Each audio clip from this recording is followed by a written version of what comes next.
Hey everyone, what is going on? Today we're going to do a spark plug change video on the caliber. Recently I've been noticing very intermittently the caliber would kind of sputter just once or twice, would never actually throw a code. So went and grabbed some OE double platinum spark plugs from Napa, and we're going to quickly change these plugs because it should be pretty easy on the caliber.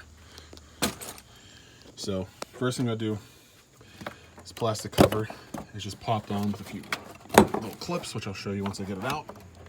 That one's going to be a kind of a pain. There we go.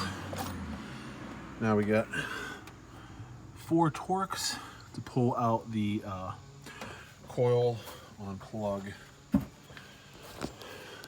and then yeah, a little bit of dead bugs and stuff down in there. So I might try to vacuum that out a little bit so nothing falls in the engine when I take the plugs out. But for the most part, not too bad. These just kind of pop off. And then let's see what size torque this is. Let's go with T27. That looks about right. This. Oh, I'm guaranteeing these plugs are original to the car and have about 70,000 miles on them. So I'm hoping that one of the coil packs is not bad, but I figured we'll start with the plugs. Actually, not the best, but now we're just gonna get these guys out of there. I'm a little concerned about that, but we'll see what the first plug looks like. So all the plugs are out.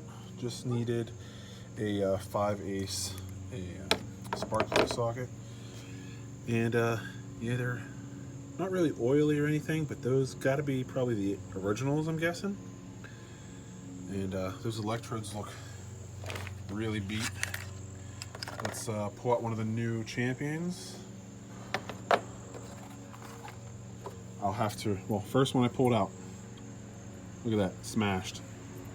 Let's try the second one. Someone probably dropped this box.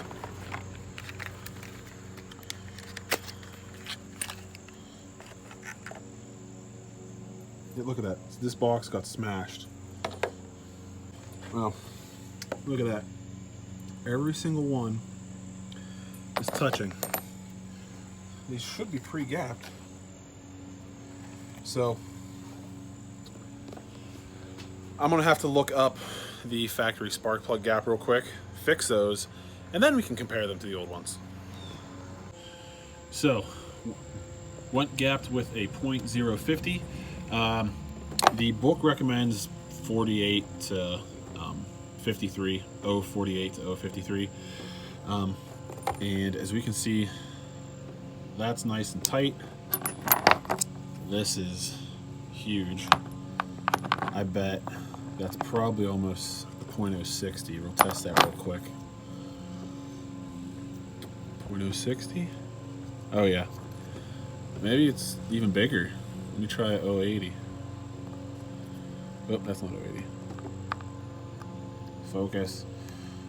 So it's probably 070, because 060 is a little bit too small and 080 doesn't fit. So they're definitely out of spec. So I gotta gap the rest of them and then we'll get them in. Last one is gapped, ready to go in. Always be careful going in, because if you smash it off, something going in, you'll just completely mess up the gap that you just all set. And then I'll just hand tighten it, and then we'll tighten it down. Put the coil packs in. I have them laid out in the order they go. And make sure these are all tight. Put the coil packs in and do a test fire. Got the coil packs all in. The last one's getting plugged in. Make sure you hear them snap into place. That way, you don't have to worry about one backing out while you're driving and have a misfire. So now let me grab the keys and we'll do a little test.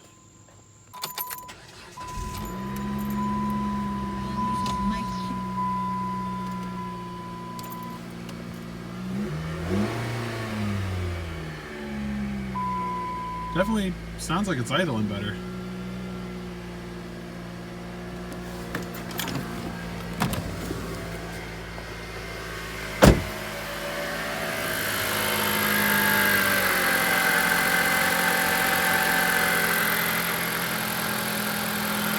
Any of those injectors are noisy.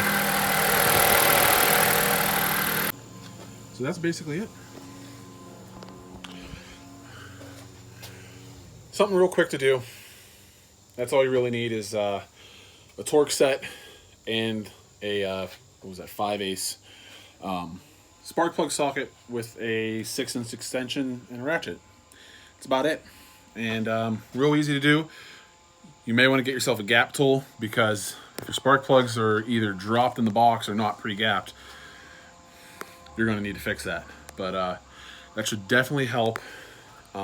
I'm actually going to go on vacation in a few weeks. This video will probably be out while I'm on vacation or something like that. I'm not sure.